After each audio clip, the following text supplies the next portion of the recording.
Hello and welcome back. In today's video, I'm going to talk about driving for Uber and Lyft versus driving for a local transportation provider of Logisticare. Now you all know about Uber and Lyft, so I'll move on to Logisticare. Logisticare is a for-profit company that helps state governments, managed care organizations, non-profits, daycare centers to run their transportation services for their clients. Logisticare is a broker to the nationwide $3 billion non-emergency medical transport fund. Logisticare will coordinate with managed care organizations, non-profits, medical centers, daycares, and schedule rides for their clients. And then Logisticare will subcontract the transportation services to local transportation providers. A driver from the local transportation company will get a manifest every day and will go and pick up the riders and drive them to their respective locations. Logisticare and its network of local transportation providers get paid via the nationwide $3 billion non-emergency medical transport fund. The riders do not pay and there are no tips involved. Plus, if the rider wants to tip, the driver or the local transportation company has to return the tip back to the rider. As an Uber Lyft driver, you will get a volume of on-demand rides. You can turn the driver app on anytime and start offering rides in your personal car. The driver operates as an independent contractor and files taxes as 1099. Hence, the driver is required to pay for the car's maintenance, gas, and insurance. In case of an unfortunate event, the driver deals directly with the claim process.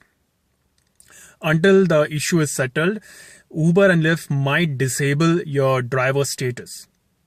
And also, after when the issue is settled, Uber might charge a $100 fee to get the Uber driver status back on. They at least did it during 2015. I got to know it from one of the information sessions of Uber in Kennebunkport, Maine. Also, keep in mind that when you drive for Uber and Lyft, you are adding miles on your personal car. So in future, if you want to sell your car, or God forbid not, it gets totaled, then the Uber and Lyft miles will count against the valuation of the car. Also, some insurance companies are not so clear about how the claims of Uber Lyft incident or accident work. So the Uber Lyft driver might have to spend more hours settling that claim or explaining the incident and accident to the insurance companies. Uber and Lyft do an extensive background check and driving record check for drivers, but they do not do any kind of application process to see to it that the rider is also a good person and will not harm the driver.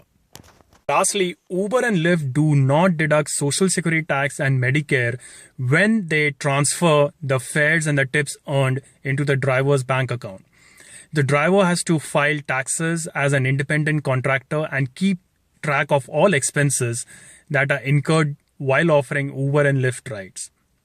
There are apps that make the driver's life easy, but not completely, because the driver has to manually report all expenses and keep on editing the miles on each ride. And yes, these apps charge anywhere from $14 to $18 a month for using these reporting tools and services. On the other hand, driving for a local transportation provider of Logisticare will not get you the volume of rides like Uber and Lyft. Neither can you wake up one morning and start offering rides to make money. Because, keep in mind, these are scheduled rides for a very limited population.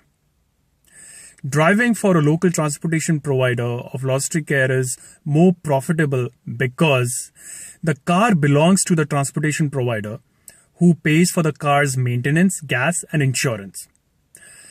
In case of an unfortunate event, the transportation provider takes care of the claims process. If the driver is at fault, the driver is not allowed to drive.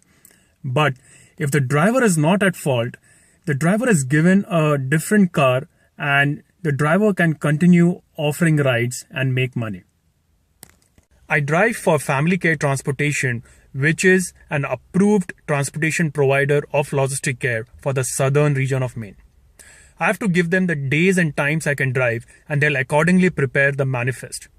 For my personal appointments, I only have to give them a 2 to 3 day notice, and they'll schedule my rides not only around the time of appointment but also the location. At the end of the day, I do not have to return the car to their base office in Gorham, Maine. I get to keep the company's car with me until the day I stop driving for Family Care Transportation. That makes my life a lot more easier. When the local transportation provider of Logisticare recruits a driver, they do a thorough background check and a strict driving record check. They also make their drivers take up certifications of CPR, first aid, safe driving, and child adult behavior. Only after going through this process, Logisticare will approve the driver. This assures that the rider will have a driver in good standing. Riders also have to go through an application process, and only on approval they can start scheduling rides via Logisticare to accept rides from the local transportation provider and make it to their daycare center or medical appointments or their regular visits. Transportation providers do deduct Social Security tax, Maine tax, federal tax, and Medicare when they run the driver's payroll.